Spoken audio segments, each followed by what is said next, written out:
Buenas tardes. Antes que nada, agradecer esta presentación excesivamente generosa de Gonzalo del Puerto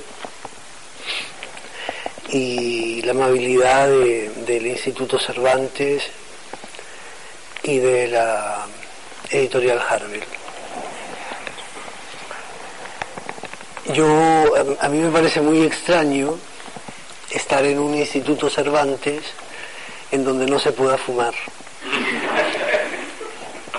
Así que perdonaréis la brevedad, o al menos utilizaré esta circunstancia como un pretexto para justificar mi brevedad, porque tampoco es mucho lo que tengo que decir sobre una novela que, como vosotros sabéis, todo lo que la novela tiene que decir, o todo lo que yo tengo que decir sobre esta novela, concretamente, ya está dicho en la novela.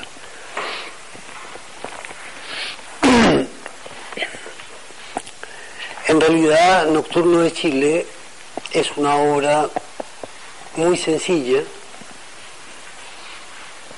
que plantea dos ligerísimos problemas formales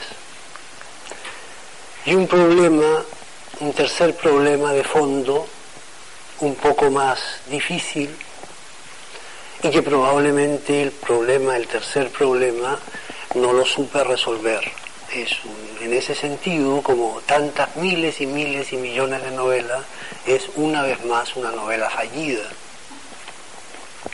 Los dos problemas formales, si mal no recuerdo,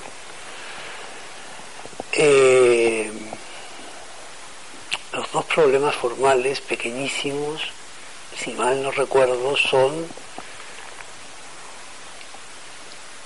la velocidad, el engarce de historias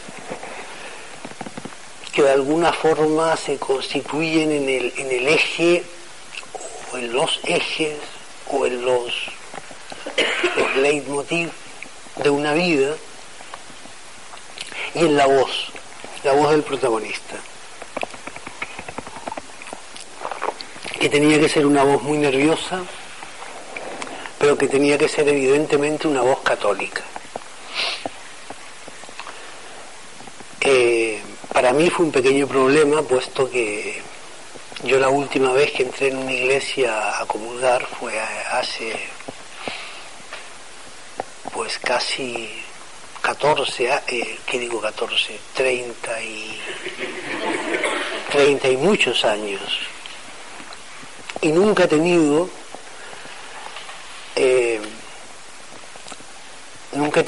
un cura amigo, aunque en Blanes hay un sacerdote que es más o menos mi amigo, y que cuando le dije que estaba escribiendo esta novela, y le dije, la Iglesia Católica no queda muy bien, él me dijo, tú tira, que la Iglesia lo puede aguantar todo. Y que probablemente tenía razón, es decir, de hecho la Iglesia lo puede aguantar a él, que ya es muchísimo, porque es verdaderamente este sacerdote un pervertido. No, lo digo completamente en serio, es un verdadero pervertido. La primera vez que hablé con él, me dijo, a mí la literatura que me gusta es, en poesía, Gil de Viedma, en novela, Reinaldo Arenas, y en ensayo, Foucault. Y se me quedó mirando muy fijamente, como para decirme, ¿has captado lo que quiero decir? Y le dije, sí, te entiendo. Y bueno, tiene unas cosas fantásticas este hombre, es realmente encantador. Tiene viajes a Filipinas extraordinarios. Un día aparecerá muerto, estoy seguro, porque le va el lado salvaje de la vida. Pero mi sacerdote, como os decía, no es un sacerdote del Opus Dei, que no le va el lado salvaje de la vida, sino que le va, como a mí, el lado apolíneo de la vida. Yo, después de muchos años de optar por Dionisos, he terminado reconociéndome apolíneo. Es decir, así como la gente se divide en aristotélicos y platónicos, también se puede dividir entre apolíneos y dionisíacos, o entre los que ganaron en Waterloo y los que perdieron en Waterloo. Y yo creo que la salita de espera desde donde planear nuevos desórdenes contra lo que uno cree es la sala apolínea, no es la sala dionisíaca. Sobre todo porque Apolo está totalmente desvirtuado ahora. Y mi sacerdote es un sacerdote apolíneo. O más bien que intenta ser apolíneo, pero que entra en una dinámica de dionisíaca, es decir, entra en una dinámica no solo de excesos corporales, de excesos sentimentales, sino que entra en una dinámica de excesos criminales. Sí. Muchas veces me he planteado hasta qué punto, y esto que voy a decir es una barbaridad terrible, hasta qué punto el placer, que en mi juventud era la llave de la revolución, o era la compañía ideal del acto revolucionario, hasta qué punto el placer no nos lleva a la larga irremisiblemente hacia el crimen.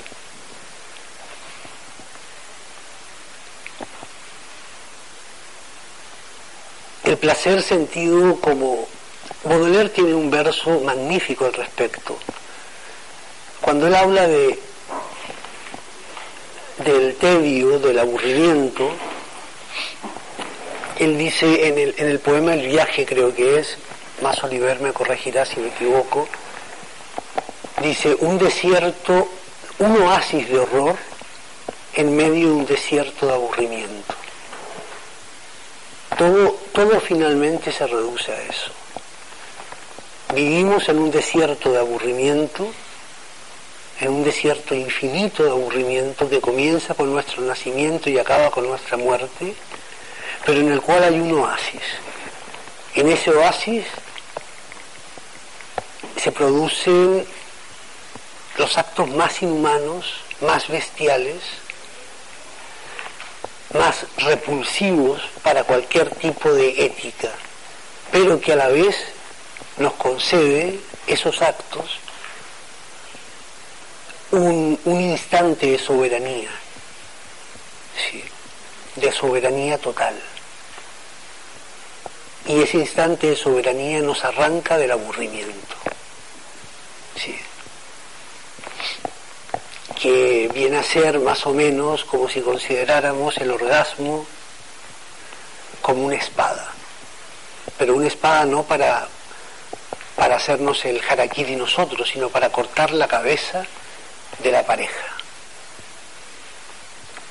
lo cual es, se vea como se vea, algo espantoso.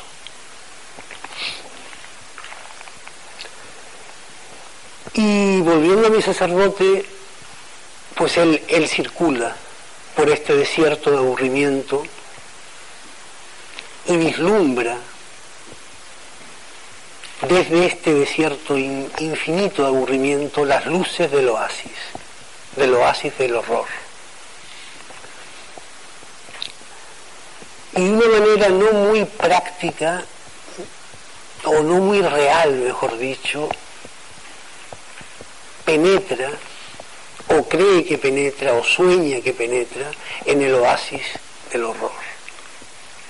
Pero claro, él entra en un oasis de horror y sigue siendo un sacerdote. Es un sacerdote absolutamente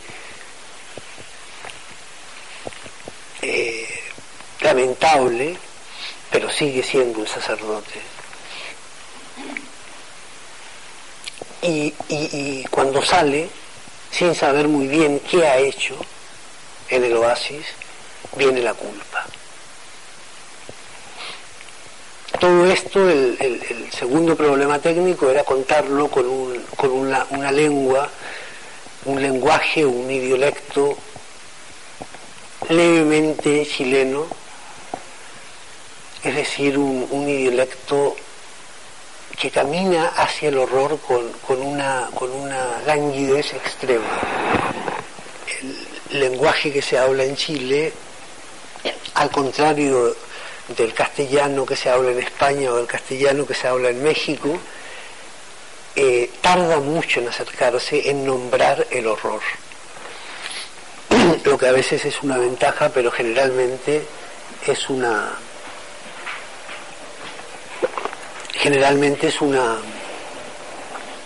desventaja. El horror en el castellano peruano, por ejemplo, en el castellano mexicano, uno puede llegar rapidísimo a él.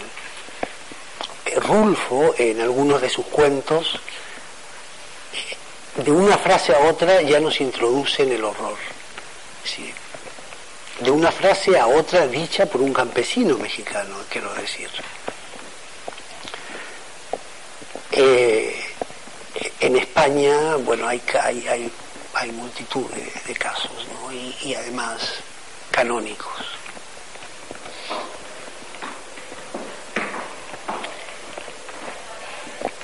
Y creo que este problema, pese a todo, al ser un problema pequeñito, y al ser yo chileno, y al no tener mal oído, pues está resuelto. Yo os estoy hablando como si todos hubierais leído la novela, cosa que me temo que no es así, pero bueno, sigo en esa línea. Y el tercer problema, el problema grande, era el problema de la culpa. ¿Sí? Cómo este sacerdote, dentro en sus sueños, en sus remordimientos, cómo lo hacía para escapar de la culpa.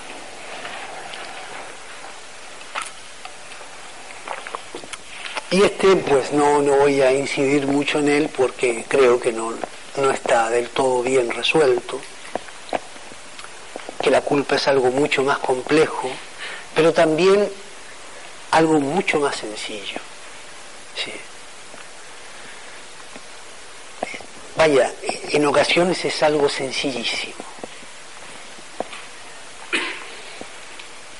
Y que escapar de la culpa realmente literariamente hablando, no necesita no necesita ni siquiera media página para plantear el problema y para que el personaje que se plantea el problema escape de esa culpa. Y bueno, esa es toda la novela. Si hay alguno de ustedes que la ha leído en inglés, lo que tendría yo que decir es que Chris Andrews, mi traductor en lengua inglesa, es un excelente traductor y que sin duda la mejoró. Pero sin la menor duda, él mejoró la novela. Por lo tanto, yo estoy muy contento de la versión inglesa de la novela, porque seguramente es mejor que la versión española. Chris es un poeta extraordinario, pero muy bueno. Probablemente sea la persona que en Australia más conoce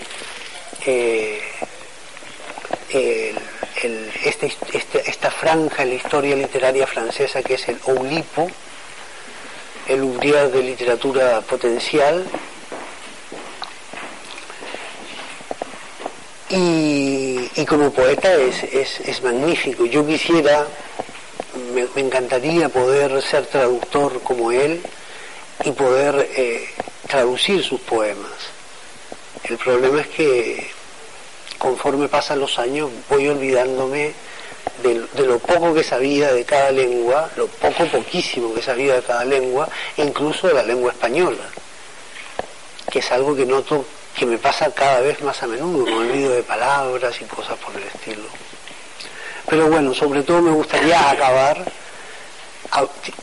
diciendo que la versión inglesa está totalmente en deuda con Chris Andrews. De hecho, está tan en deuda con Chris Andrews que hay un cuento inédito aún que le dedico a Chris, porque como suelen decir las pescateras de Blanes, Chris Andrews es como si me hubiera parido, lo cual es difícil de imaginar. Pero bueno, en cualquier caso, el pretexto de la traducción de esta novela ha hecho que Chris y yo seamos amigos por ahora epistolares, pero amigos, y ya el solo hecho de ganar un amigo a través de una novela me parece una cosa maravillosa, porque estoy absolutamente seguro de que Chris es adorable y él tampoco me considera a mí demasiado pesado, o sea, es mejor imposible.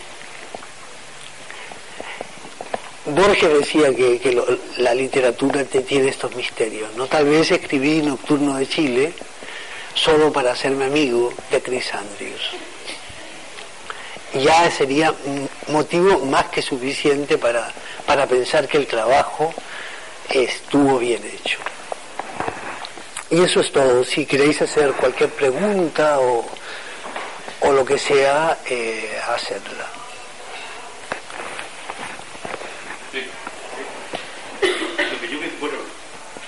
Primero que nada quiero decir que me gustó mucho Nocturno de Chile y en el fondo por curiosidad quería preguntarse cuál es la correlación entre ciertos críticos literarios que hay en Chile, uno muerto y otro vivo, pero que ejerce poco. ¿Cómo tú los fabulaste y los nombraste? Me gustaría en el fondo esto entrar a la cocina y un poco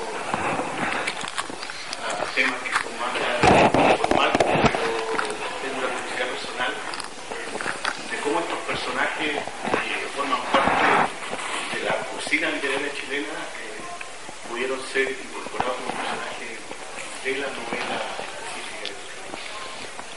Bueno, la relación, y eso tú lo sabes tan bien como yo, es total, ¿no? Hay dos críticos, uno muerto, otro vivo y que ejerce poco, que son, exacto, que son los retratos en que están inspirados el crítico Farewell, que es el más viejo, y el cura Ibacache, que es el más joven en la novela. La verdad es que yo no tenía ni idea de que el cura Ibacache, para seguir con los nombres de la novela, había hecho lo que había hecho. Cuando yo llegué a Chile, es totalmente cierto. O sea, no está inventado. Que le dio clases a Pinochet directamente, clases de marxismo, yo no pongo las manos al fuego por eso. Pero todo el mundo sabe que dio clases al alto Estado Mayor. Cosa que a mí me extraña mucho, porque dio clases al alto Estado Mayor del Ejército después del golpe de Estado. ¿Cómo un alto Estado Mayor toma clases de marxismo? O sea, qué grado de profesionalización, ¿no? Porque si estás matando a los marxistas y ya los tienes totalmente dominados, encima que los quieras entender su esquema de pensar, a mí me parece un grado de profesionalización digno de otro ejército, realmente. A mí me extraña que Pinochet, después del golpe, no ordenara a los tanques invadir Perú, por ejemplo. Yo lo hubiera hecho. Y ya acabamos de una maldita vez con el desierto de aburrimiento, de paso. Porque claro, eso hubiera creado un apocalipsis tal y hubiera expandido el oasis de horror a unos niveles increíbles. Es probable que muchos de los presos se hubieran anotado como voluntarios incluso. La República Chilena, reconvertida en el Cuarto Reich sudamericano, hubiera hecho estragos. De hecho, la profesionalidad del ejército chileno, y se ve en la represión incluso, es muy alta, pero muy alta. Yo en Chile estuve preso 8 días. 8 días. En Alemania colocaron no sé en dónde que había estado medio año preso. Lo cual me hace pensar que los alemanes son muy exagerados, o que para ellos 8 días era una porquería que necesitaban ayornarlo un poco más, o que mi inglés, cuando dije eso, estaba aún peor de lo que yo creía. Porque 8 días son 8 days, y medio año es 6 months. Bueno, pues debí decir 8 days, ¿eh? No lo sé. Yo en todo caso siempre dejaba muy claro que estábamos en situaciones muy, muy distintas. El caso es que yo durante los 8 días que estuve detenido, que no fui torturado, me extrañó muchísimo la enorme profesionalidad de ese ejército en la máquina de moler carne que era la represión. Pero una verdadera máquina de moler carne, pero qué bien lo hacían, ¿sí? Cómo respetaban cada paso, era como una obra de teatro o de teatro kabuki, ¿sí? Todos nosotros allí interpretando una obra de teatro japonesa, sin que nadie supiera hablar japonés, por supuesto, y que nos daba una sensación de irrealidad, de sueño, ¿sí? Por ejemplo, durante esos 8 días un compañero se quiso suicidar. Y va el tonto y lo dice. Si te quieres suicidar, no lo digas, suicídate. Y este tipo dice, yo no aguanto más, o me sacan de este limbo o me suicido. Lo sacaron del limbo, lo tuvieron 24 horas en una celda de presos comunes, en una celda de castigo de presos comunes, y al cabo de 24 horas volvió. Yo no había visto nunca en mi vida, tenía yo 20 años, salir a alguien más o menos entero y ver cómo regresaba alguien absolutamente demolido. Y claro, esto lo hicieron ellos en su estructura de teatro kabuki, simplemente para convencerlo que no se suicidara, de que dentro de lo mal que él estaba, no estaba nada mal. ¿Sí? Era como una especie de psicoanálisis, pero como si en vez de darte el psicoanálisis un psicoanalista te lo diera un carnicero psicópata, ¿no? Pero que se refrenaba siempre. Y tenía un cierto encanto, sobre todo si uno lo veía con 20 años y bajo la óptica del humor negro. ¿Sí? Por supuesto, si yo hubiera tenido mujer e hijos, me hubiera sentido muy mal. También probablemente hubiera deseado suicidarme. Bueno, de hecho, a los 20 años uno siempre está haciendo teatro, y en algún momento pensé, bueno, esto va a ser interminable, y esto es kafkiano, y lo mejor que puedo hacer es suicidarme. Pero cuando pensé eso, se acabó todo, ¿no? No sé por qué he llegado a hablar del suicidio en las cárceles de Concepción, cuando estábamos hablando del par de críticos. Ah, ya. Yeah. Bueno, este par de críticos están allí en la novela, son ellos, claramente. Cualquier lector chileno medianamente culto los va a reconocer ipso facto. Es una novela que, por cierto, en Chile ha pasado bastante, de una forma bastante silenciosa, yo diría, que por lo demás a mí me parece muy bien, que es como, tal vez como debe pasar una novela. Ha tenido sus detractores y ha tenido sus entusiastas. Tampoco es una novela muy entusiasta, ¿no? Una novela que llama el entusiasmo. ¿Otra pregunta? Bueno, el escritor chileno Jorge Edwards, que estuvo sentado también ahí en esa mesa, contaba que demora 4 o 5 años en escribir una novela.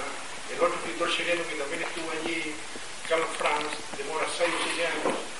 Y en sus 3 obras maestras, Gabriel García Márquez demoró en una 15 años, en otra 17 y en otra 31 años. Bueno, la pregunta es cuánto tiempo demora usted escribir uno de sus libros, y también una segunda breve pregunta se refiere al ritual que usted tiene como escritor. Digamos, hay un escritor, una vez leí, que se levanta todos los días a las 8 de la mañana, antes, porque a las 8 de la mañana está en una pieza que arrendó y trabaja de las 8 hasta las 4, todos los días en una pieza. Otro escritor escribe de las 12 de la noche a las 6 de la mañana porque necesita silencio absoluto. Y bueno, hay otros escritores también que tienen otro tipo de rituales, en el sentido de que escriben como el Lua con un lápiz verde en papel amarillo, etc. Entonces, ¿cuál es el ritual de ustedes? Bueno, contesto a su primera pregunta. Primero, lo de García Márquez es una mentira que García Márquez dijo, pues, porque le pillaría el pie de esa manera. García Márquez, 100 años de soledad, no la escribió en 15 años, ni muchísimo menos. Sí, tardó aproximadamente 2 años en escribirla. Fue lo que le duró el dinero que sacó de la venta de un coche. Sí, 2 años. Probablemente García Márquez, ahora que usa botines de charol en el trópico, es capaz de decir cualquier cosa, ¿no? Lo de Edwards no me extraña que tarde 5 años, y lo de Franz tardar 7 años, ya decía yo que hacía mucho que no sacaba una novela Carlos Franz. La verdad es que si yo me tardara tanto tiempo en escribir una novela, probablemente dejaría de escribir, ¿sí? Lo más probable es que dejaría de escribir. Si yo tuviera mucho dinero, escribiría no una novela, un poema al año, como hacía este protagonista de esta película con Montgomery Clift y Liz Taylor, que me parece la cifra exacta y la cifra más, bueno, finalmente más pedante de todas, ¿no? Un poema al año, por Dios. Ideal. Yo tardo muchísimo menos y me encomiendo a Flash, por supuesto. Sí, que Flash es el dios de la velocidad. Yo creo que se puede corregir toda una vida, pero no se puede escribir, uno no puede dedicar a escribir tanto tiempo una novela o un libro de cuentos. Corregir sí, escribir jamás. Jamás. Uno puede estar toda una vida corrigiendo. Es más, toda una vida, varias vidas corrigiendo. Pero no creo que escribiendo al menos no creo que valga la pena. ¿Sí? O sí, es decir, hay casos en donde sí vale la pena, evidentemente, pero son casos excepcionales. ¿Sí? Es decir, ¿qué es más importante? La cantidad de años que James Joyce dedica a Finnegan's Wake, o Faulkner, que cada 2 años saca una novela, y una novela gruesa además. Hay quienes podrían decir que es mucho más importante Finnegan's Wake, pero hay quienes podrían decir, probablemente con la misma con la misma certeza que la obra completa de Faulkner es más importante que Finnegan's Wake. En cualquier caso, no son más que aspectos muy secundarios de la cocina literaria.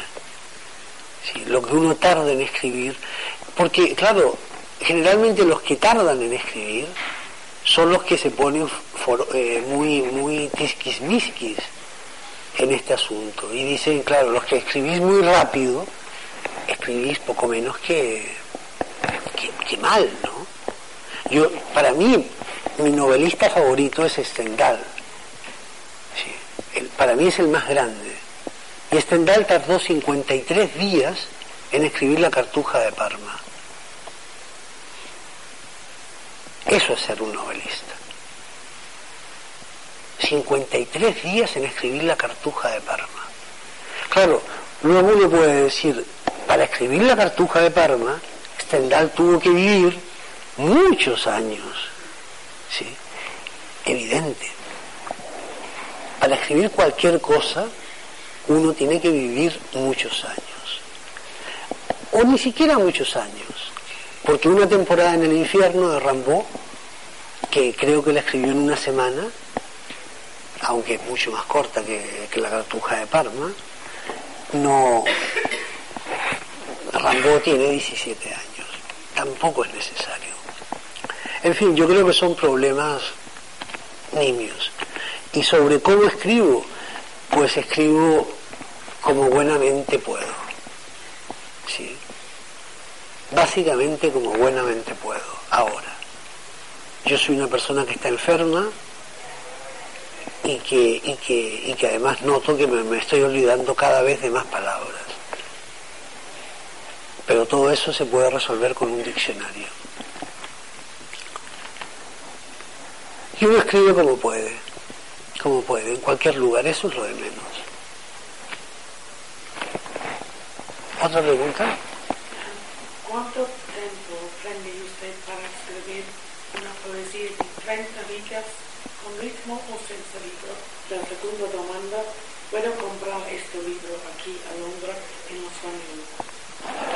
La segunda pregunta la he entendido, la primera no la he entendido, perdón. ¿Cuánto tiempo usted prende para escribir una poesía en español con una página cosida A4 con ritmo o sin ritmo? Porque yo estudio la poesía de Creative Writing aquí a Londres.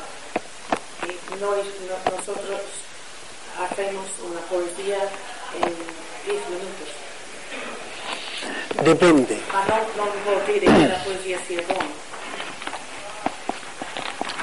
Yo creo que todo eso depende. La verdad es que hace mucho que no escribo poesía, aunque constantemente estoy pensando en poemas. Y uno puede tardar muchísimo tiempo para escribir un soneto, ¿sí? O un poema de 20 versos, de 25 versos. Puede tardar muchísimo tiempo, o puede salir de golpe. ¿La escribe con la computadora o con la matita? La poesía lo escribo con la mano, a mano. Cuando yo escribo su computadora, la computadora escribe per mí. Tiene escrito ya my hands write it for me. Pues tendría que decirme en qué computadora escribe, porque tal vez yo necesitara una computadora.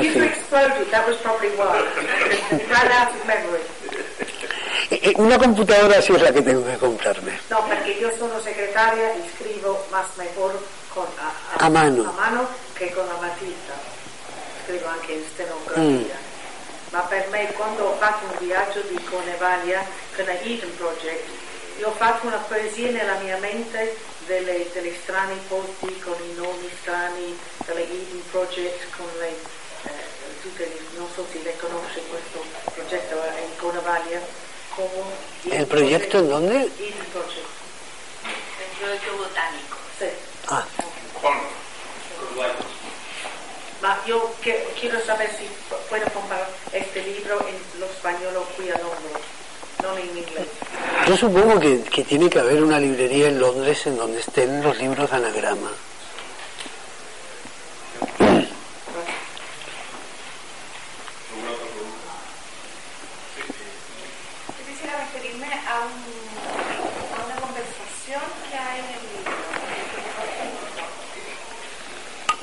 cual uno de los críticos dice más o menos que él es un sodomita, que se declara sodomita.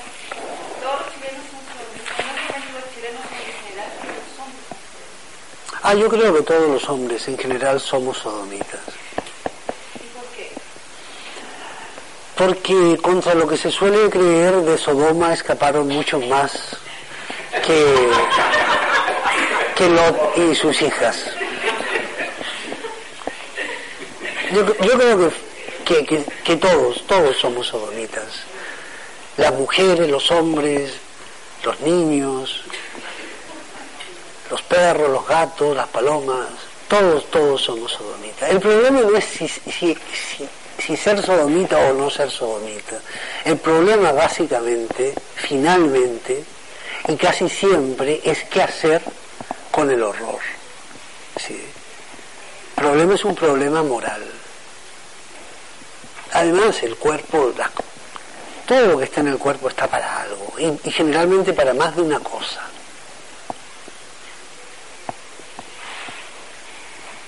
Y sí, creo que somos sodomitas. ¿Alguna pregunta más? Apareció hace algún tiempo atrás una noticia que estaba escribiendo una novela de 1000 páginas.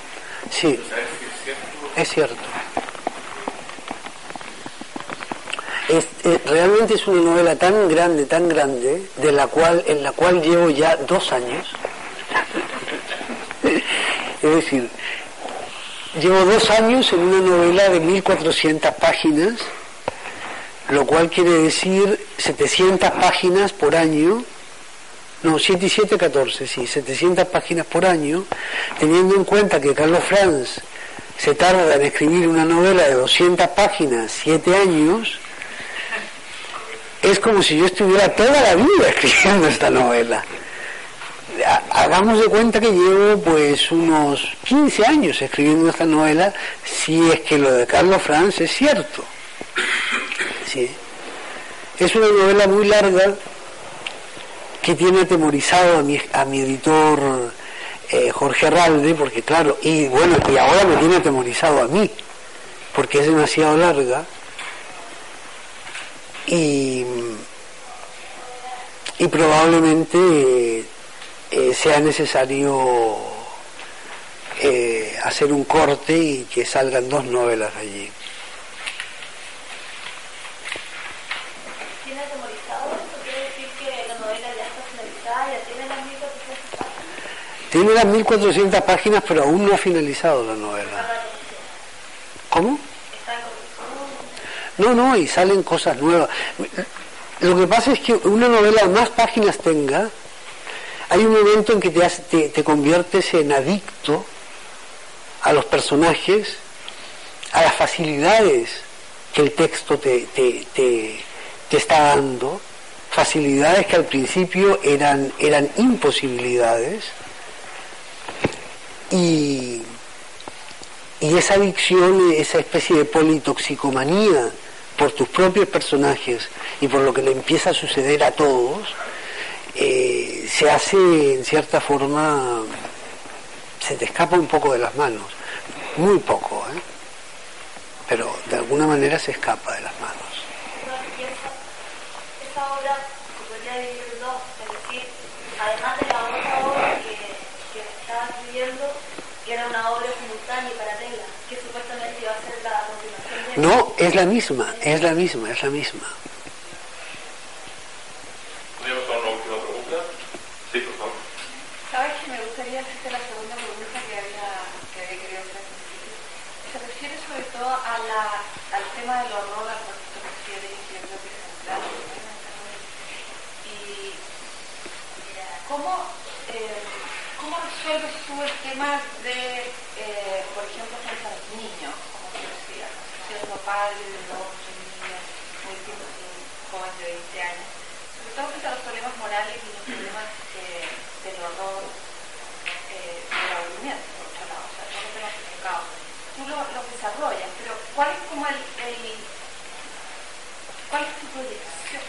¿Cómo enfrentar el tema ese frente al medio? Bueno, en esta novela hay 2 niños que son 2 hijos de una torturadora. Y uno de ellos aparentemente no se da cuenta de nada, pero otro, que probablemente tampoco se da cuenta de nada, siente o presiente el horror que vive en su casa. Yo como padre de 2 niños nada más, a mí me parece, bueno, reacciono como cualquier padre, simplemente con miedo. Yo quiero evitarle a mis hijos cualquier ofensa, cualquier cosa mala a ellos. Es lo normal. Un padre no quiere que sus hijos sufran. O es casi lo normal. Y creo que el problema es irresoluble. ¿Sí? Y que allí radica precisamente la pureza o la pretendida pureza que uno pueda traducir en amor paterno-filial. Saber que todo ese amor finalmente es inútil. ¿Sí? Inútil en términos absolutos. Porque tú amas a tus hijos, pero tú sabes que están los hijos de los otros, ¿sí? Que eso es algo que produce el niño. El niño abre la perspectiva al otro infantil, ¿sí? Así como el conocimiento, como el amor te abre la perspectiva visual al otro que es tu igual, el niño te la abre, pero te la abre con respecto a los otros niños. Y tú sabes que hay otros niños que están muriendo de SIDA en África, que son huérfanos, que están siendo violados, martirizados, en fin, toda la gama del horror posible.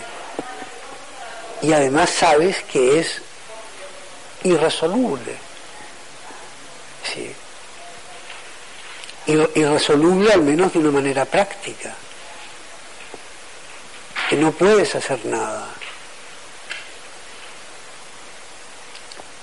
Pero que eso no impide, que el no poder hacer nada no impide el que te sientas culpable, porque tal vez lo mejor es sentirse culpable. A mí hay una de las pocas cosas que me gusta de la religión, de la religión judeo-cristiana, es el sentimiento de culpa. Sí. Yo creo que es buenísimo tener el sentimiento de culpa. Y es buenísimo que vayamos con esa joroba y que carguemos esa joroba. Esa joroba probablemente se deshaga sola, o no, sola no, sin duda no, pero se deshará de aquí a 300, 400 años, o a 500 años. ¿Sí? Que alguien conteste el teléfono, por favor.